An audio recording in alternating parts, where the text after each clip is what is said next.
En una economía dual donde los ajustes y quiebras de las industrias mercado internistas siguen profundizándose, el gobierno afirma que es el costo necesario para la creación de una nueva matriz productiva, económica y financiera. Para poder conversar sobre esta perversa realidad que afecta a la gran mayoría de la sociedad argentina, estamos comunicados con uno de los referentes de las empresas autogestionadas por sus trabajadores, Fabián Pierucci, miembro de la cooperativa de trabajo La Litoraleña, empresa autogestionada que desde el 2015, ante la quiebra fraudulenta de sus empresarios, sobrevivió en forma cooperativa. Buenas tardes, Fabián, un gusto poder conversar con vos. Un gusto para mí, buenas tardes. Fabián, desde hace 10 años que Trabajo y Vida Cotidiana inició su emisión en Radio Sónica y hemos compartido con nuestra audiencia el devenir de distintas experiencias de autogestión, entre ellas el caso de La Litoraleña, de la cooperativa de trabajo de La Litoraleña. ¿Cuál es la realidad actual? Nosotros cumplimos 10 años justamente también, así que tenemos el mismo tiempo de vida. La experiencia de la cooperativa de trabajo litoraleña sufrió contextos variados, pero todos muy agresivos, lo que significa que también el conjunto de las 400 empresas recuperadas que hay hoy en Argentina lo sufrieron, ¿no? Lo padecieron. Y este contexto abarca políticas macroeconómicas regresivas. Al día de hoy la caída del consumo todavía no tiene un piso. Hoy justamente estábamos revisando los niveles de producción y que están vinculados al consumo, por supuesto, y siguen bajando mes a mes. Contextos de inflación también permanentes, prácticamente en estos 10 años, no hubo un solo mes donde no haya habido aumentos de precios, en algunos momentos desbocados, pero al día de hoy, aunque sean en niveles mucho más bajos que los picos históricos de estos 10 años, sigue siendo importante la inflación, y no solamente eso, sino cambios de precios relativos tendientes a un proceso que se vive de acumulación y concentración de capital, ¿no? Ya hemos hablado en otras emisiones, por ejemplo, del rebote del precio del trigo, por supuesto de la harina de trigo, cuando comenzó la guerra de Ucrania, algunas maniobras de importaciones o exportaciones de productos vinculados a la carne, y eso hace que aumente la grasa, que es el componente para nosotros con que se hace el hojaldre de la masa, y cada uno de esos aumentos de a veces el 200, el 300%, hacen que experiencias como las nuestras, donde no somos formadores de precios, y esos aumentos violentos de algunos de los insumos hace que nos descapitalicemos, ni más ni menos, porque trasladarlo a precio requiere un tiempo que significa que te fuiste endeudando o comiendo el capital. Y eso tiene que ver con la capacidad de algunos agentes en la economía de establecer cambios en los precios relativos por motivos que no tienen más que ver que con la concentración de la economía, ¿no? Y entonces hoy las empresas recuperadas vienen de muchos años de agresiones externas y de falta de políticas estatales que permitan consolidar algunos procesos, como por ejemplo la posibilidad de encadenar valor dentro de las propias producciones, ¿no? De las empresas recuperadas, de las cooperativas, de aquellas experiencias que surgen de los movimientos sociales, que fueron muy golpeadas en estos 10 años, aún por supuesto con el gobierno Fernández, que no incluyó la pandemia, pero no solamente eso, sino una ineficiencia muy grande en cuanto a la gestión del Estado. Bien, Fabián, en una nueva crisis del modelo capitalista dependiente argentino, hoy se cierran un promedio de más de 30 empresas de distinto tamaño por día. Las experiencias autogestivas de sus trabajadores no es el común denominador del actual escenario.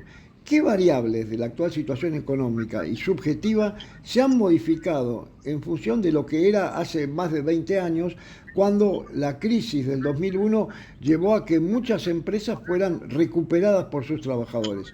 ¿Por qué, a pesar de esta crisis, no se ha incrementado el número de empresas recuperadas? Hace ya 2 años donde prácticamente no hay conformación de nuevas empresas recuperadas. Esto me parece tiene que ver con lo que te comentaba, que se viene de experiencias muy malas respecto a contextos agresivos para el funcionamiento, reducción del mercado interno, donde básicamente el producto de las empresas recuperadas tiende a validarse, la desaparición del Estado con políticas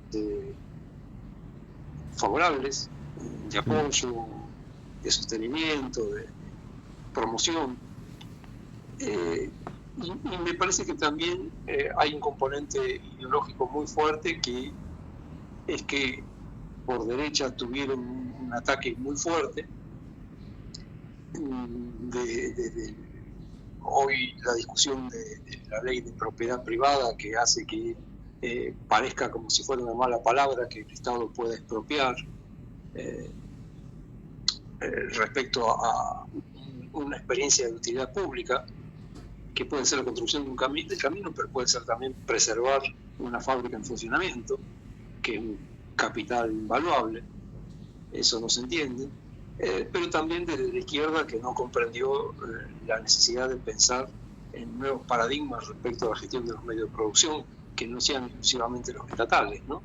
Y esto tiene que ver con el concepto de autogestión, con el concepto de la posibilidad de que los trabajadores y trabajadoras aprendamos a hacer y hagamos la experiencia de gestionar medios de producción de forma democrática, horizontal, donde el reparto de los excedentes sean igualitarios, en donde podamos asumir la responsabilidad de pensar la experiencia en forma integral y no solamente desde el fraccionamiento de la tarea o el gesto que significa apretar un botón o mover una palanca en una máquina, ¿no? O trasladar de un lugar a otro un producto en proceso. La visión integral tiene que ver qué es lo que es necesario para producir, cómo se produce y a dónde va ese producto, que es un proceso desalienante absolutamente. Entonces, bueno, todo eso hace que hoy por hoy sea mucho más difícil la conformación de nuevas experiencias de empresas recuperadas, lo que no significa que la recuperación de empresas al día de hoy no sea un procedimiento defensivo de la clase obrera consolidado de un saber hacer y experiencias concretas. Ya te digo, hay 400 experiencias de empresas recuperadas en la Argentina que están documentadas, han salido libros, hicimos cantidad de material audiovisual al respecto, está en el imaginario, en algún lugar del imaginario popular, porque estas experiencias han sido trasladadas al cine, a la telenovela. Entonces, hoy por hoy creo que no hay nadie en Argentina que no conozca que existen este tipo de experiencias. En algún momento seguramente será un proceso de auge. Me parece que tiene que ver, y se retomarán este tipo de experiencias, pero me parece que tiene que ver, a diferencia del 2001, que se venía en los 90 de una práctica constante de resistencia, tal vez de pequeños grupos regionales, muchas veces vinculada a casos testigos como la privatización de PF y los desocupados de Tartagal, Moconi o Cutralcó.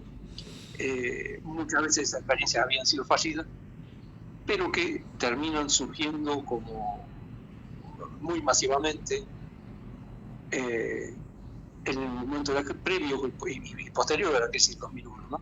Yo recuerdo que en el 99, en el año 2000, las asambleas que había de desocupados en plazas, a veces eran en iglesias, en sociedades de fomento, eran muy masivas, como lo fueron también la organización de los movimientos de trabajadores desocupados y el piquete, la quema de goma como símbolo. Después de eso, creo que el punto de inflexión es la represión en el puente Pueyrredón el 26 de junio del 2002, la vuelta a la normalidad, entre comillas, hace que haya habido un proceso inverso de desmovilización con los gobiernos progresistas. Esto me parece que hoy tiene que ver porque en condiciones similares a las del 2000-2001, con situaciones muy parecidas, ¿no? Como la presión del Fondo Monetario para cobrar las deudas, la restricción del Estado tendiente a que caigan los ingresos de los trabajadores vinculados al Estado, pero también al conjunto de la clase obrera en general. Ha habido un deterioro muy significativo en estos 2 años del salario real. No haga que el día de hoy, esta falta de instancias, no haga que el día de hoy haya una propuesta de protesta mucho más masiva y gente movilizada y con resistencias organizadas, ¿no? Y también hay otra cuestión que me parece que tenemos que reflexionar, que es si no estamos aceleradamente en un proceso de cambio de un modo de producción, del cual vamos a ser contemporáneos si vivimos unos años más, que es cómo el modo de producción capitalista pasa con un cambio muy importante del desarrollo de la fuerza productiva y a la aparición de la robótica, etcétera, con un modo de tipo de relaciones sociales de producción que no está encajando del todo con este desarrollo de la fuerza productiva. No tiene nombre seguramente este nuevo modo de producción postcapitalista, pero que me parece que lo tenemos que tener en cuenta también en términos de la organización de la resistencia, de todo el proceso que está habiendo de caída de la calidad de vida de la clase trabajadora. Ahora, en estos factores que vos, atravesados por estos factores que vos estás enunciando, más de 40 años de institucionalidad democrática, en vez de solucionar los graves problemas que dejó la dictadura genocida, lo que es verdad es que se ha construido una democracia, algunos autores hablan de la democracia de la derrota, en donde, si bien hubo una ruptura con el régimen militar, en términos económicos se mantuvo la matriz de acumulación que durante más de 40 años nos llevó a esta situación. ¿Por qué crees que el giro hacia la derecha es el común denominador de las actuales sociedades, por el caso de América Latina y también en otras partes de los países centrales? Porque me parece que hay un sistema mucho más avanzado, complejo y eficiente respecto a la constitución de subjetividades a favor del patrón y del capitalista. No hay para mí otro motivo que explique por qué la gente vota a sus verdugos. No hay motivo para pensar que no sea que el control social encontró formas súper eficientes respecto a la desmovilización y la imposibilidad de que haya resistencias masivas, ¿no? Lo que no significa que en algún momento futuro, incluso a corto plazo, reaparezcan, ¿no? Sí. Pero sí me parece que de la mano de las nuevas tecnologías hay formas violentas de control social que no son del todo perceptibles. Imaginemos que prácticamente las grandes empresas tienen información de gran parte de lo que tiene que ver con nuestra vida, ¿no? Nuestros gustos, nuestros consumos, de dónde vamos, hacia dónde venimos, a dónde vamos. Hay formas de control y manipulación muy importantes. O sea que los Tendrá que haber. dispositivos que ha generado el capitalismo en estos más de 200 y pico de años es que genera también esta pasividad o esta identificación con la lógica del capital por parte de los esclavos modernos. Uno tiene claro que hay aparatos represivos, ¿no? Todos los miércoles gasean y matan a palos a los jubilados en el Congreso. Pero hay aparatos ideológicos que adquirieron una sofisticación muy grande que no existía en estos 200 años ni con estos 10 años. Entonces ahí me parece también que hay un tema que es obligación que pensemos y que busquemos formas de resistencia respecto a esto, y que no significan soluciones primitivistas, ¿no? De descartar la tecnología, decir no uso más un teléfono celular, pero sí respecto a cómo nos organizamos en términos de la vida real, cómo nos reagrupamos, cómo transmitimos formas de pensar que no tengan que ver con la destrucción, sino que tengan que ver con la preservación de la vida comunitaria, ¿no? y de valores como la solidaridad, la ayuda mutua, el compromiso respecto al lugar donde vivo y a los seres humanos que son parte de mi entorno social, como de otros seres que no son humanos, pero que también están siendo aniquilados respecto a estos procesos del post-capital, ¿no? Tengamos en cuenta que hoy hay seres humanos que tienen más acumulación del capital que en cualquier otro momento de la historia de la humanidad, ¿no? De billones y billones de dólares. Sí, bueno, ¿qué significa esto en términos sociales? Y me parece que ahí hay que meter mucha energía, ¿no? En la consolidación de pequeños núcleos de resistencia, en la posibilidad de expresarnos de igual a igual y de par a par con otras personas, valorizando experiencias que tengan que ver con la producción autogestiva, que tengan que ver con el uso del tiempo libre de manera saludable, que tengan que ver con la contemplación y la preservación de entornos naturales. Me parece que tenemos una cantidad de tareas muy, muy importantes como individuos y como comunidad para desarrollar en estos tiempos. Bien, Fabián, en momentos tan difíciles como los actuales, en Argentina y en el mundo, en esta situación tan asimétrica con respecto al poder, es fundamental que los trabajadores justamente reflexionamos para poder transformar la realidad. Te agradecemos justamente tu participación en nuestro programa. Un fuerte abrazo. Un abrazo. Nos hemos comunicado con Fabián Pierucci, miembro de una cooperativa que ya cumplió una década, que es La Litoraleña.